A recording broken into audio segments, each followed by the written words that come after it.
Spain coach, Julen Lopetegui. What are your thoughts on this one, Ali? As a general thought, when it comes to players, managers, and whoever is involved with a national team, and you're about to start the most important tournament in soccer, which is a World Cup, right? The fact that your thoughts are somewhere else, it bothers me. So Julen Lopetegui, Antoine Griezmann, whatever.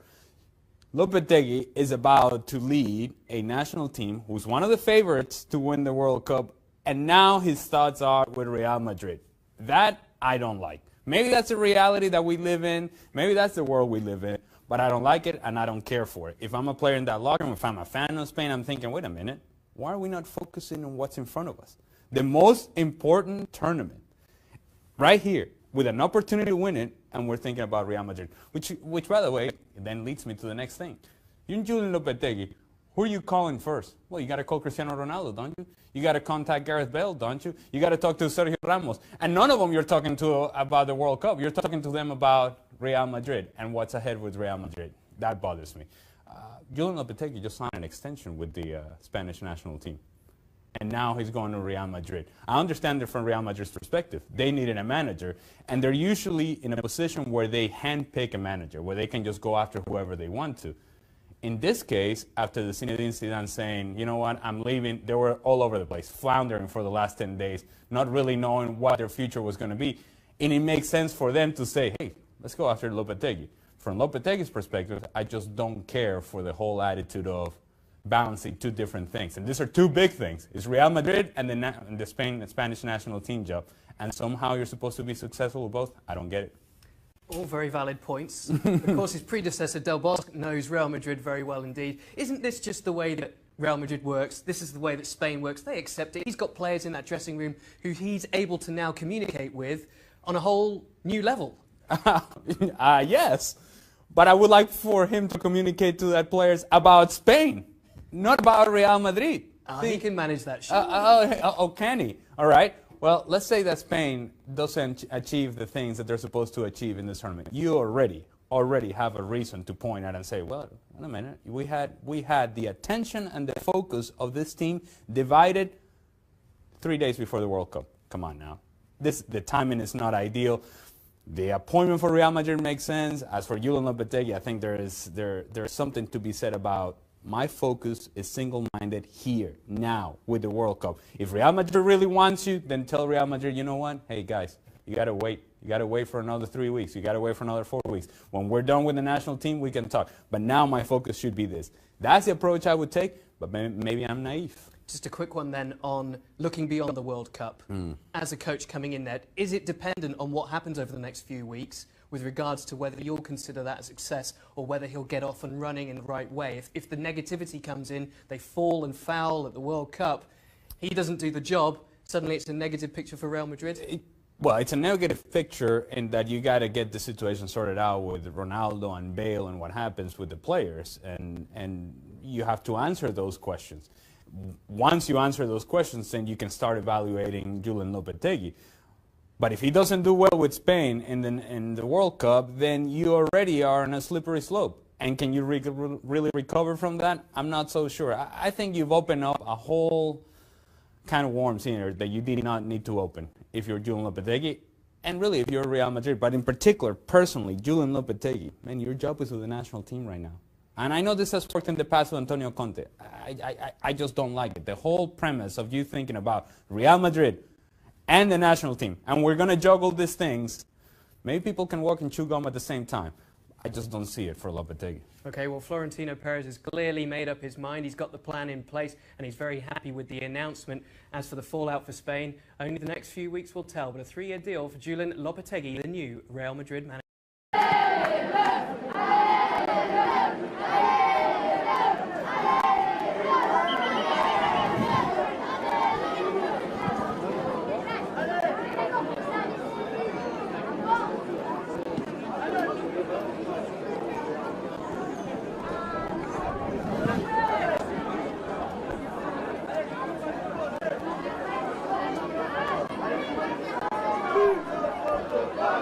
Tá sempre bem focado, procuro não ler também tantas notícias, acredito que isso ajuda também, não ficar vendo tantas especulações e trabalhar com aquilo que tem de real, né? E nesse momento não chegou nada oficial e o meu foco está aqui. Eu tenho contrato com a Roma, né? Tenho contrato a cumprir com a Roma e estou muito feliz no futebol italiano, muito feliz na Roma, muito feliz com o meu momento, mas principalmente feliz em estar aqui representando a seleção, vivendo um sonho de infância, né, e trabalhando muito forte para conquistar essa Copa. Sim, o Neymar está muito bem, graças a Deus. Acredito que como lidaram com o processo dele foi de uma maneira perfeita, ele tendo uma recuperação plena da parte clínica, né? Lógico que no início, quando ele começou a trabalhar com bola, trabalhar com o grupo, teve aquele cuidado a mais. Ele com certeza deve ter lidado muito com o medo, né, que é normal depois de uma lesão grave assim, e a gente também tentando cuidar muito bem dele nos treinamentos, e aos poucos ele foi pegando confiança. We've been here 3-4 days. We've shown people the center of Moscow, but our hotel is pretty far from that. Yeah. You say so? It's still a FIFA hotel, though. How do you know? The heavy hitters are here. You got Jeff Carlisle, Tom Marshall, the whole ESPN Deportes crew that's covering Mexico is here as well. But like I said, we're a ways from downtown. Let's show the folks our neighborhood. Let's do it.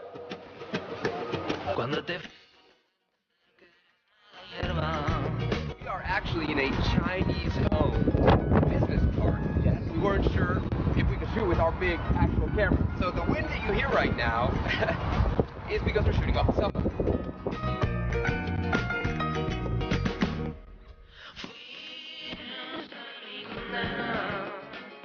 Alright, man, I'm not gonna lie, you're looking kind of rough. Well, I'm not going to lie. I thought I had a handle on this whole jet lag thing, but I'm struggling. I got like 2 or 3 hours of sleep last night, and it's not gonna be good. You know what doesn't help with that is it's like 3:30 right now in the afternoon, but the color of the sky is the same as it is at 3:30 in the morning. Like, I just looked it up. Sunrise this morning was 3:45 a.m. That's not hurting your sleep. I thought there was something different. Is that what it is? That's something.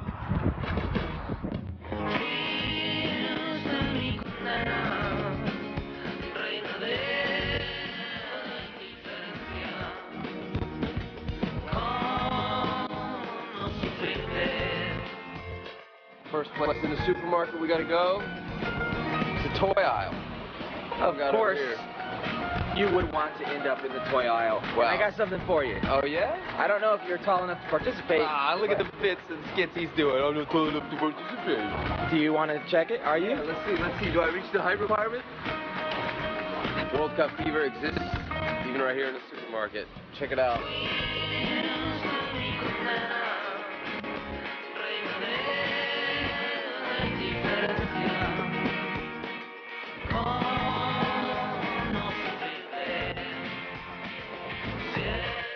What is this? It's green cheese. No. Kurica is it? These two are this, and that's, which is vegetable that comes from the earth. Russian supermarket is gonna have an entire aisle dedicated to vodka. Look at it. Alright, man, so after walking through the biggest grocery store on planet Earth, we came out with a half a bag of groceries and a gallon of water. Yep. Hey, Mexico's first training session in Russia is about 2 hours from now. Let's go, man. I gotta get at least an hour sleep. Let's get a nap. Yes. Today, with less than 48 hours to go until the World Cup starts in Russia, was to talk more about, well, the World Cup. However, big story breaking in Europe as Real Madrid confirmed that Julian Lopetegui will be their new coach. Just a reminder, this is a man who is currently in charge of the Spanish national team. He will take charge of Real Madrid after the World Cup. This is a man who hasn't got too much domestic experience. He was manager of Porto back in 2014 for a couple of seasons before he took the Spain job. Before that, he very much worked with the youth team in Spain. He would manage Real Madrid Castilla back in 2008-2009. That's their reserve team, if you like. He played for Madrid off and on, not renewing that much in 88 to 91. This really is a huge shock. Just put it into context when you take a look at the odds for the next manager, 25, 26 names are on that list. Lopetegui wasn't on it. Well, it just shows you what the bookies know. But no one knew.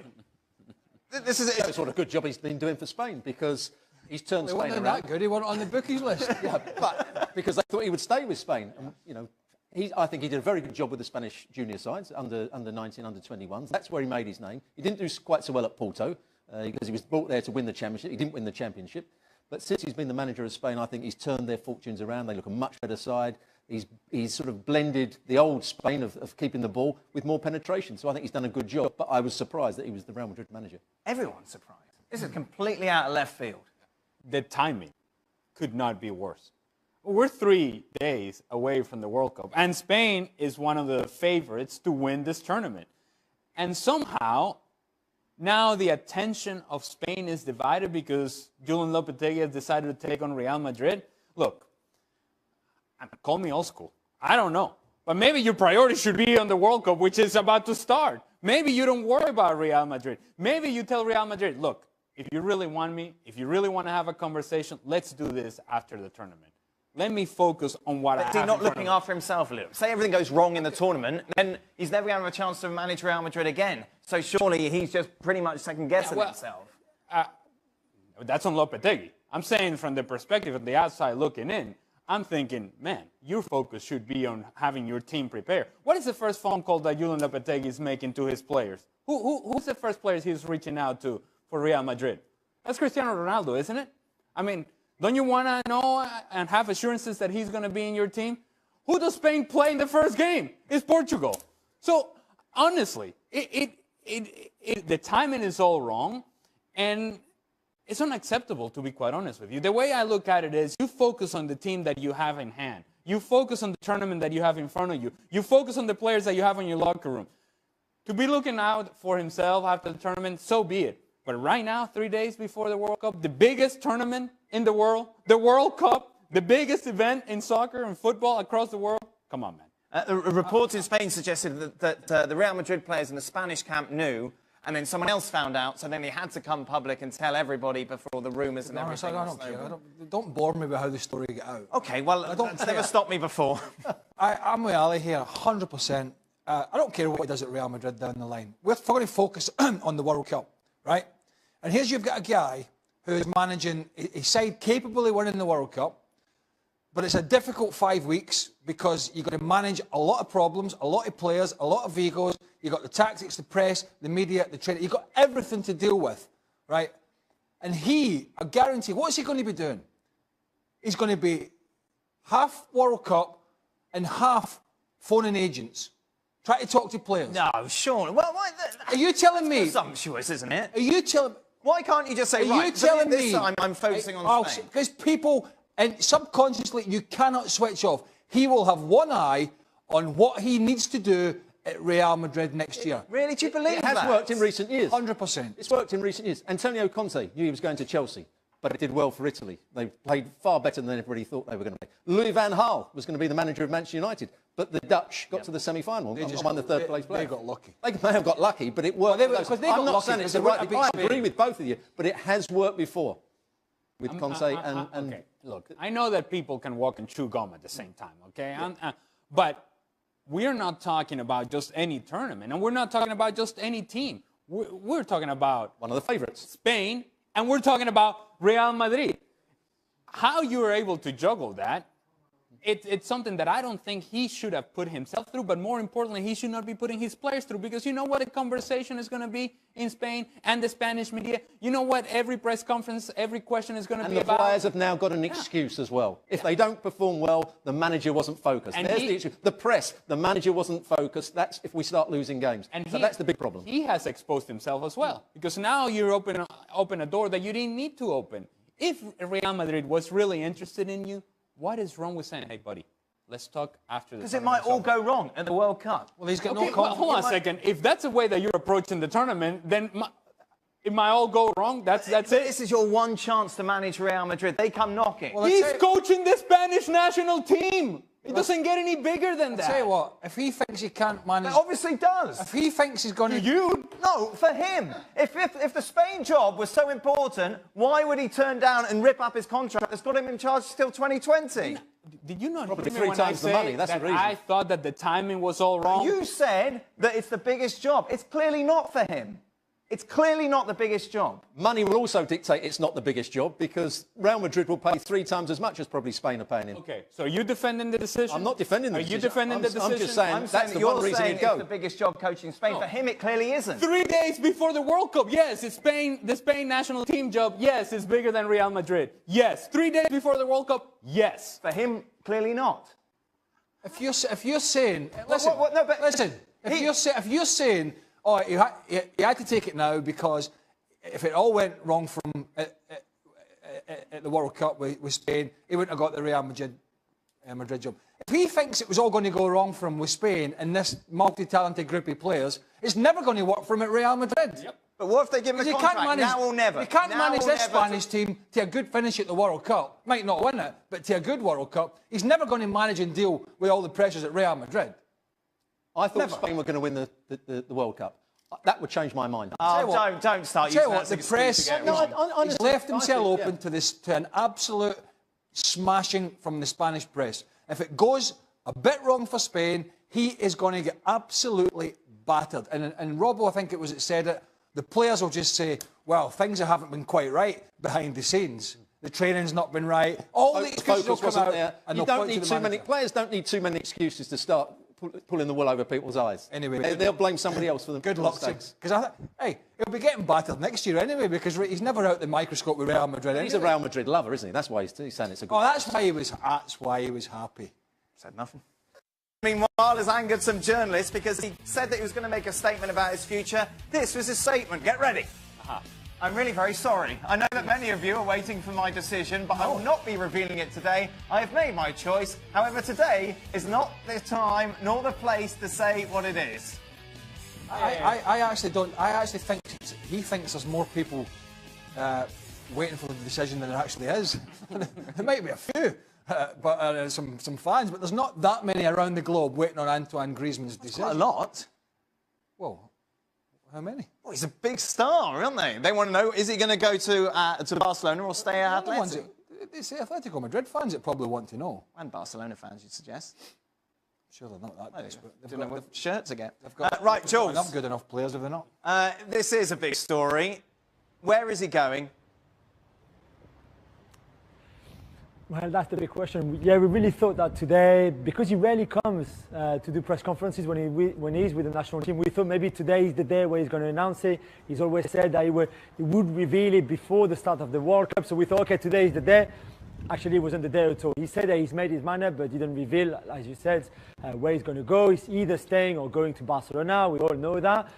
It's interesting because, as we all know, on July the 1st, his release clause goes down from 200 million euros to 100 million euros, which obviously would make it far more attractive for Barcelona to wait a little bit to sign him. However, there's also a lot of signs saying that he wants to stay, for example, in the Thomas Lemar signing, who's going to join Atletico Madrid. Griezmann had a key role to play in that signing, which then would be strange for him then to help Lemar coming to Atletico Madrid and then just going. There's people around him who want him to stay. There's obviously winning the Europa League and expecting a new deal to be signed with Atletico Madrid. So for me, he's going to stay, but he's keeping the suspense a bit longer. Jules is in Moscow, by the way. I don't think I mentioned that. It's not just Say what, Griezmann's a great player. I love watching him play, but he's become one big boring yawn with these statements. Honestly. On the show, he'd fit in well. One big yawn. Robbo, what's he going to do? What would you do if you were him? I think I would stay. I think if he gets the big enough contract, he's still You'd talking turn about down money. Barcelona? I think I would at the moment. I think Where are you going to win your trophies?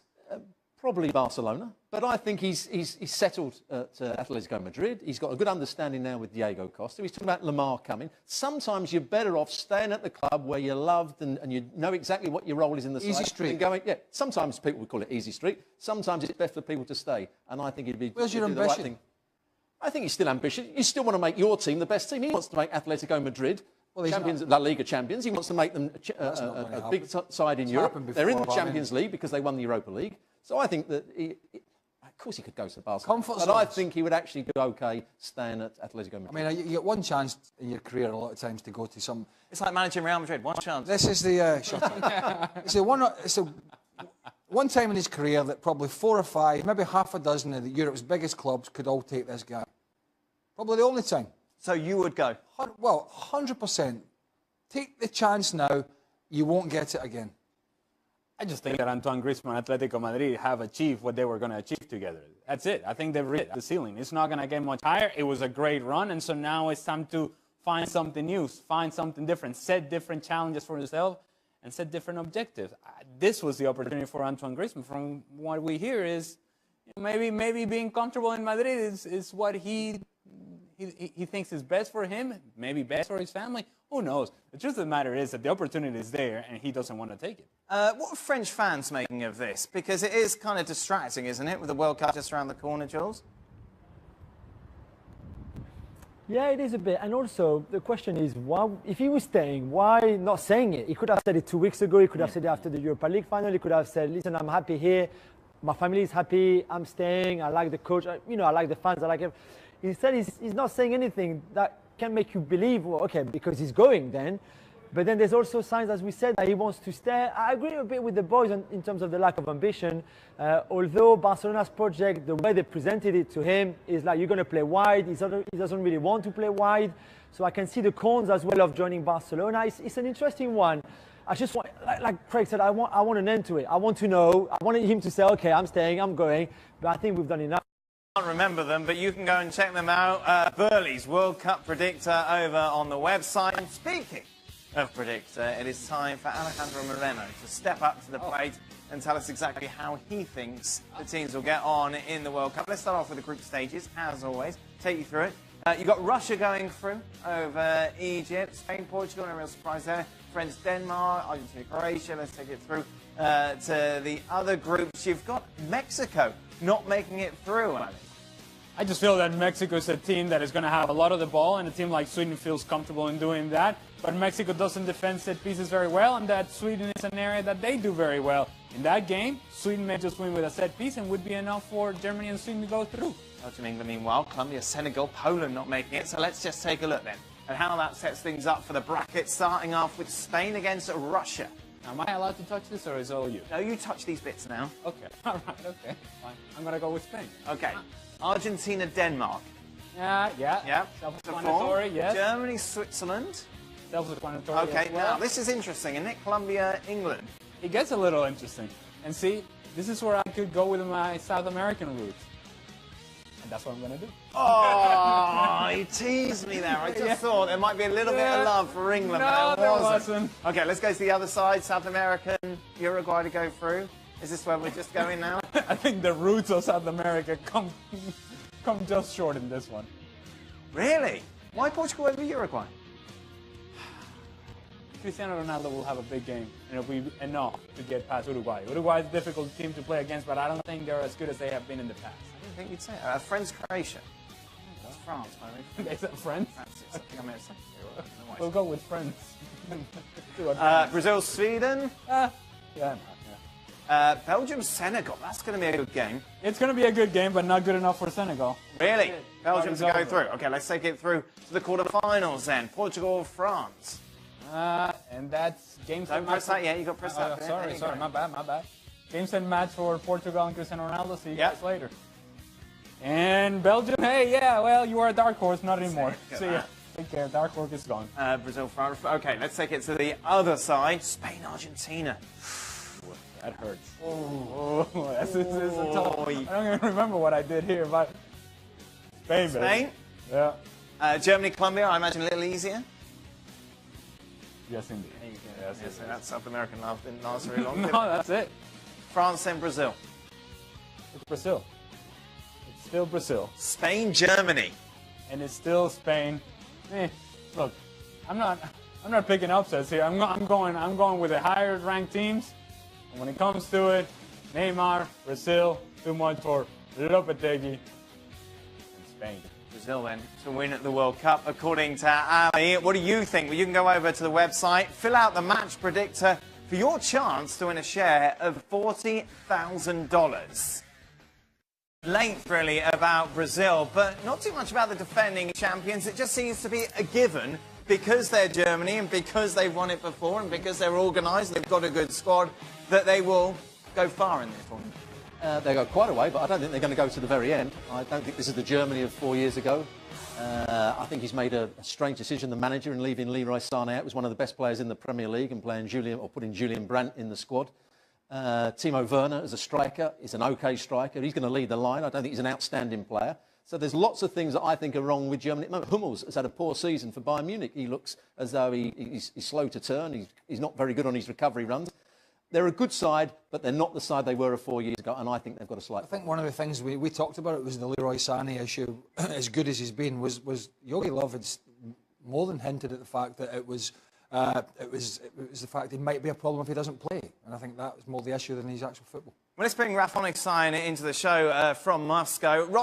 Raf, just explain why this photo is causing such problems in Germany. Causing problems because İlkay Gündoğan and Mesut Özil met with the Turkish president, and İlkay Gündoğan handed him a signed shirt that said "My President," which, if you're representing the Germany team, is not a great look, really. Slightly mixed message there. They were then sent to speak to the German president, the real one, to almost make up for their mistake, but he's since come out, Mr. Steinberger, and said he doesn't feel as if they really have seen where they went wrong, why it was wrong to meet somebody who's under huge criticism for human rights violations in Turkey, and some German journalists, in prison until recently. And it's because it hasn't really been addressed that this kind of lingers, and I think one or two people perhaps have always had the view that those are not really fully proper Germans, if you will, used it to show their disapproval, and we saw those boos in the stadium, and we see this kind of slight uneasy situation continue to pervade and throw a bit of shadow onto the preparations.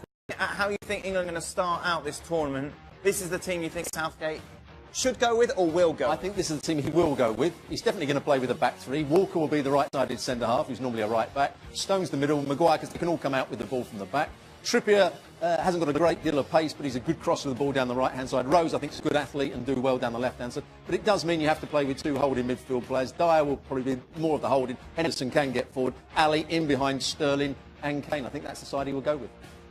Why is Walker playing at centre-back when he's right? Because Trippier is very good going forward, and I always believe if you're playing with three at the back, you're right. One of your centre-halves should be a former full-back or is comfortable going out into full-back areas. If you've got centre-halves who aren't comfortable going into wide areas and covering the wing-back, you might have problems in 1v1 situations.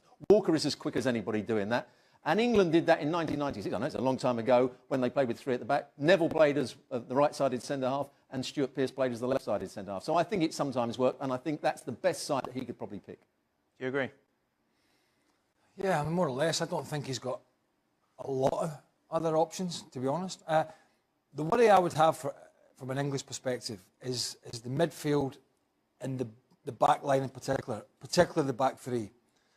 They're all decent enough players individually, but I was just saying to Robbo, all three of them want to come out with the ball.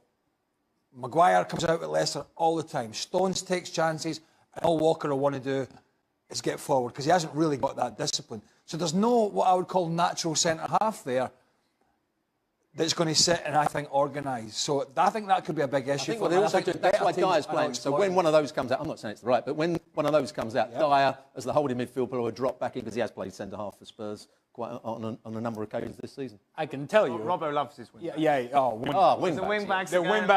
Wing bingo. We got that down. Can I just say that we can talk about Maguire and Walker and this and that, but that England team that we just saw, that team doesn't beat Germany. No, I don't think it does. And so England is going to get to the round of 16, maybe advance past that, and then it's game over. Yep. And in my estimation, that's probably as good as they can hope to do. And To be honest with you, you look at that squad, and then you look at the list of players from the real top teams in this competition, and I just don't see. There's, I think, a difference between the two. You're absolutely right. They're in a different Gareth group Southgate's altogether. got the best out of the players at the moment. They did well in the qualifying. I think they're going to get into the last 16, but no further than that. Last 16 and that's it, but last Maybe 16 last is eight. fine. So say they lose to Colombia in the... That would be poor. If they lose to Germany, that would be... Well, it wouldn't be a surprise if they pulled Colombia and lost, would it? I mean, getting out of the group now for England is the starter. It used to be a given years ago. But this group they'll get out of. They should. They should. Finish bottom of the group in Brazil, albeit it was a bit... Tunisia and Panama, they should beat Tunisia and Panama. Well, they should, but that's where their expectations are at the moment. They get out the group and then they take it from there. Right. I mean, years ago, at least they were trying to aim for a semi-final, which they did get to in 1990 with a much better team than this, by the way. So I don't see anything great for England at all. So this, according to our ESPN FC editorial staff, is the top 10 World Cup power rankings. Brazil, thanks. Germany, Spain, France, Argentina, Belgium, England, Portugal, Uruguay, Colombia. I bet that took hours. Should we start with England? Ahead of Portugal, Uruguay and Colombia seems generous, does it not? A little bit generous. Well, you've got their European Championships displays and their last World Cup. They're a better side at the moment, but I don't think they're as high as that. They may have been a bit biased in there from the aforementioned editorial staff. Are you sensing that? I presume I haven't got the facts and stats in front of me, but I presume the majority of them are of English descent. Are they better than Uruguay, Colombia, and Portugal? Probably not. Probably not. Maybe would they be below all those sides, above all those sides? Probably. I think they'll be better than Portugal at the moment. Well, I'm not really that fussed about England because we're not going to be talking about them winning the competition. Well, no, but I'm talking about them in this context. Somebody's put a list together, okay. Yes, and we're here to discuss this. Uruguay better than England. Uruguay. You go right to England. Colombia should be above England. Right. So what's the big takeaway for you from this list? That it's so easy to do. I think I just say for 3 minutes it was easy to do. I have to pick out something. You don't need that, right? Also receiving votes, Croatia and Mexico. Yes. Oh, they'll be well pleased about that. Oh, hey, Croatia, I'll give you some votes. Should Croatia be in the top 10? Right, Robbo. Well, yes. Should Croatia be in the top 10? No, I don't think they should be. No, they shouldn't be. They're a good side, but they're not going to go much further than the last 16. What about Mexico, Ali? They have some votes. I need to find some more teams here.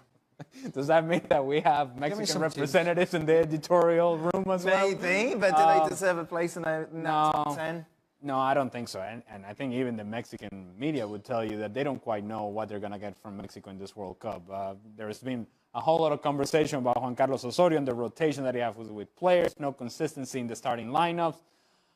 I don't see Mexico getting out of the group. And if that's the case, then clearly they don't belong in the top 10 of the power rankings. Struggling now. Is there anyone in the top 10 you feel should be there? No. Well, the thing is, this is where we're going. And lo and behold, when they put 48 teams in, nothing's going to change. Right. So,